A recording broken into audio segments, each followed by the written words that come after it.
welcome to the next episode of Pilot Talks, Pilot Ki Baat. This is your host, Captain Vijay. Let me get my co-host, Captain Gajanan Karanjikar sir on board.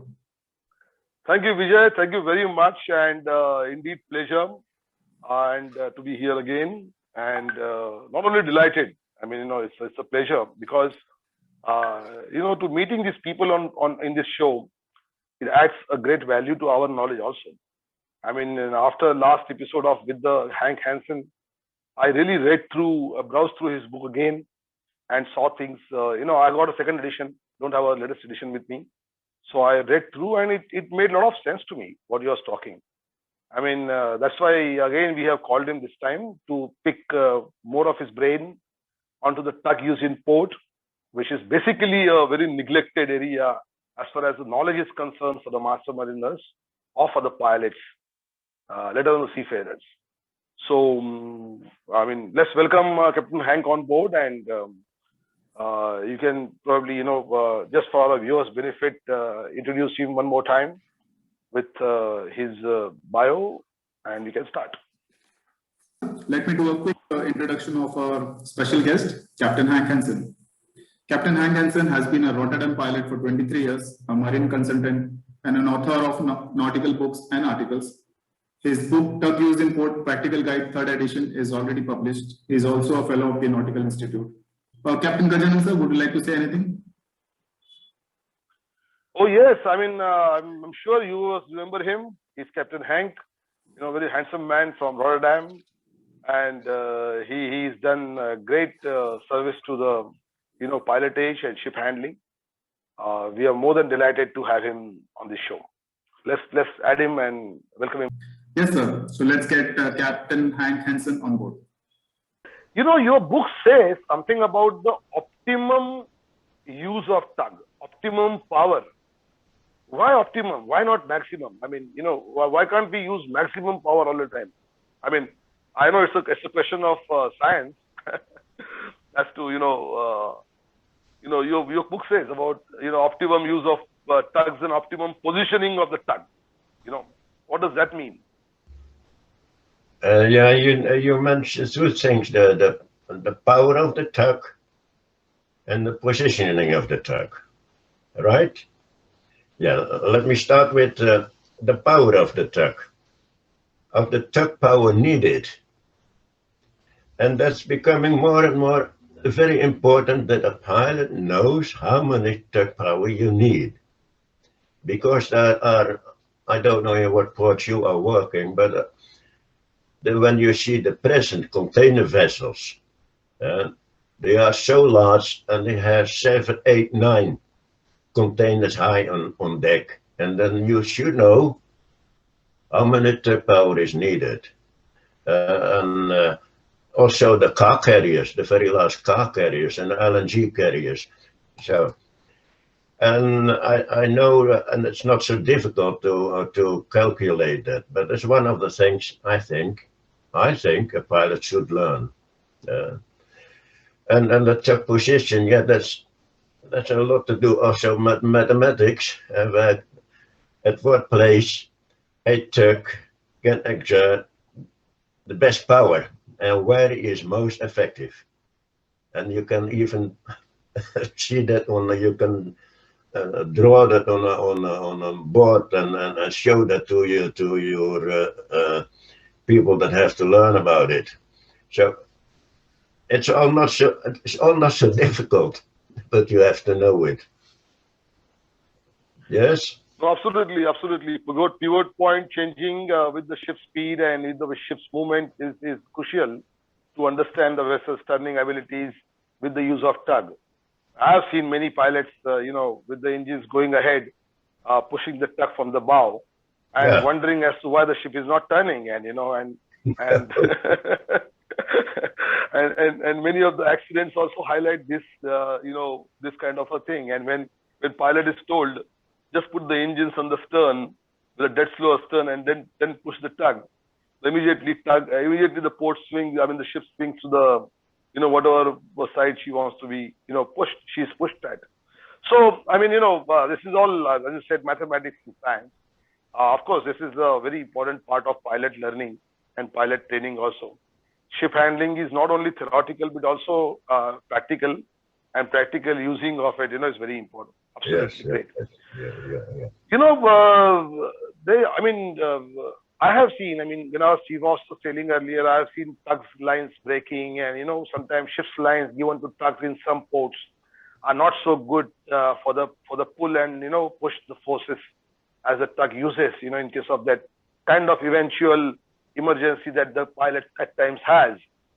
So it creates a very high risk operation, So could you be able to highlight as to what all the risks involved in in this tug operation when the contract of kind of towage is being performed commercially into the port? Do you ask about tug ropes of the use of ship ropes? Is that your question? Yeah, both times. I've seen even tug ropes are breaking at times because of the so there is very dangerous operation, And ships lines, of course, are not meant for that kind of a purpose because they are 8-strand polypropylene PP rope, which is not so strong. Also been weathered a lot. Tugboat ropes are protected. Ships ropes are not protected. What my question is that there's a very high risk involved in the operation of towage in the port, Yeah. So what all the risk factors are there, things like that. Your book has nicely highlighted that. I just wanted to hear for our viewers so they are prompted to read more from the book. Yeah, the more you read in the book, the more risk you see. But one of the risks is indeed also the tow lines. But let me start at the beginning. The use of the ship ropes, that has no sense. And in particular because the power of the tugs is increasing very much. In former years, a tug of 500 or 1,000 horsepower was a big tug, was a strong tug. But now they have 5,000 horsepower and they have 60 tons or even up to 100 tons bullet pool. So ship ropes are not strong enough for these powerful tugs. And you can't rely on them because you don't know what has happened with these ropes. So you have to need the tug ropes. But how strong should tug ropes be? That's another question. It should be more than a bullet pool because the tow rope is going often at a steep angle and there's a lot of movement, dynamics in it. So therefore, we say that it should be at least 3 times the bullet pool of the tug. And there are companies that are using 2 times. That is cheaper, of course. But with 2 times the bullet pool, and when the tow rope is coming under a steep angle, then easily the tow rope breaks. And then you are in problems. So that's also a risk. But you as a pilot can't check that. You don't know. You mostly don't know what the safety factor of the tow rope is. Well, it should be about 3 times the bullet pool. In the States, it's even more. So that's one of the risks. Your former example about pushing at the bow.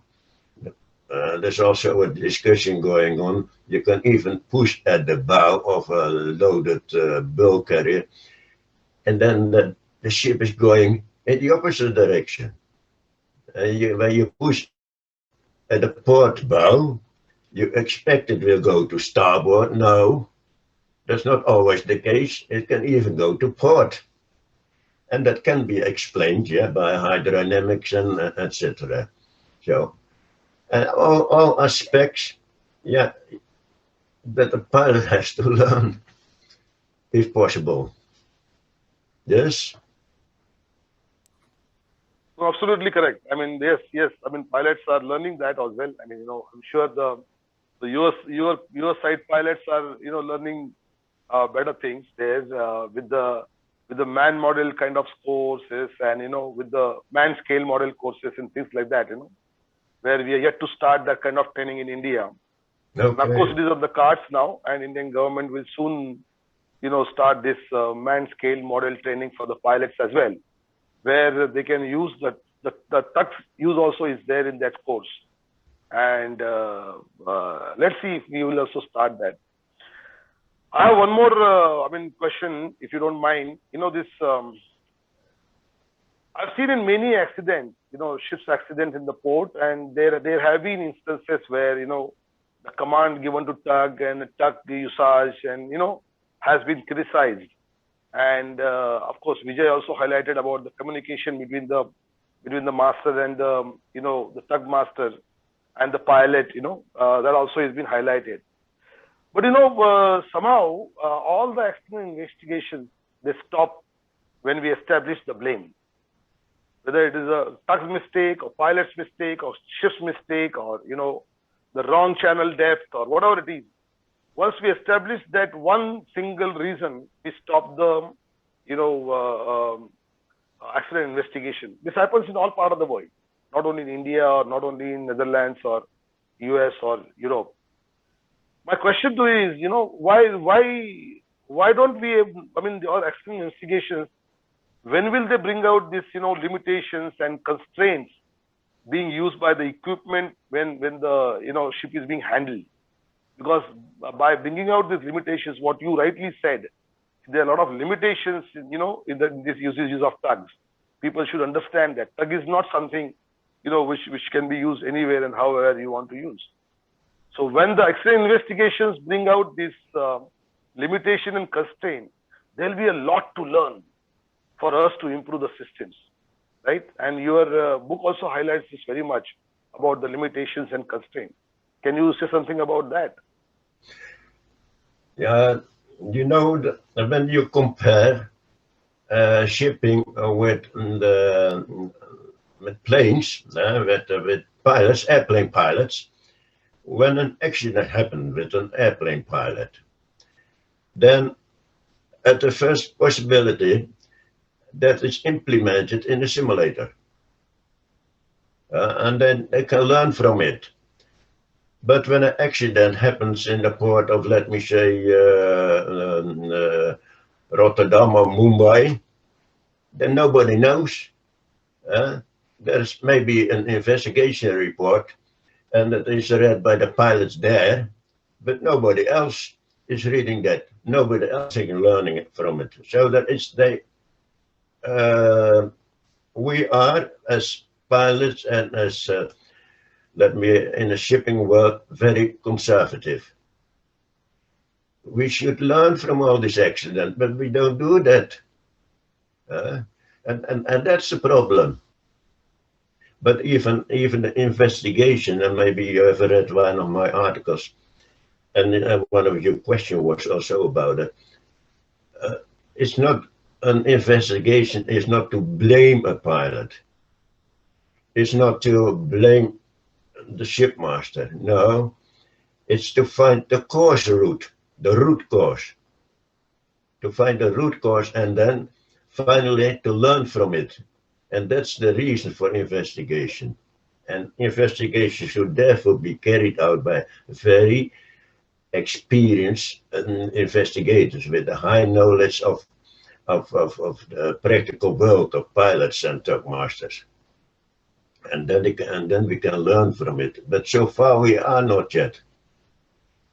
So there's still a lot to do in our world of pilotage and of tug handling.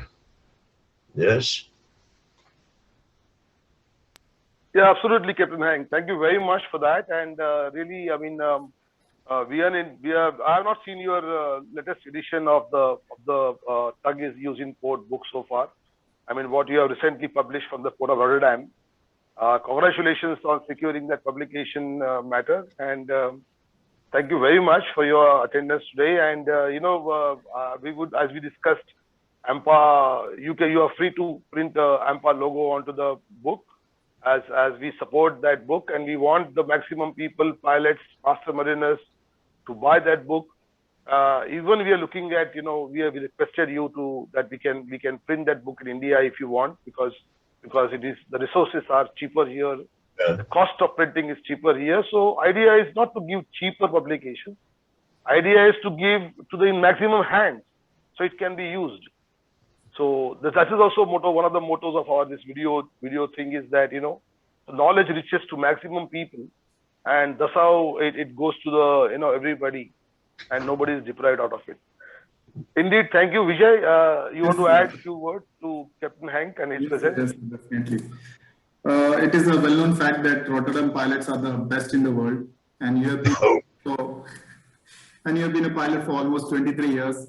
And I have seen your book, and it's my honor and privilege, sir, to even speak to you. And it's really grateful that you have, to have you on board for a part of this show. I thank you very much. It was a very nice opportunity to talk to you. And this Thank you, Hank. Thank you very much. You've been a real handsome sportman. He's definitely. And do you send me a link to the video?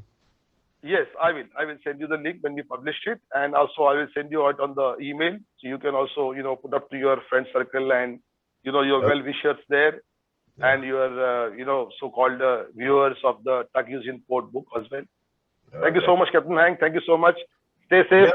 Bye-bye. Pandemic still on. Thank you so much, sir. Okay. Thank you. Thank you. Bye bye. Take care. Thank you.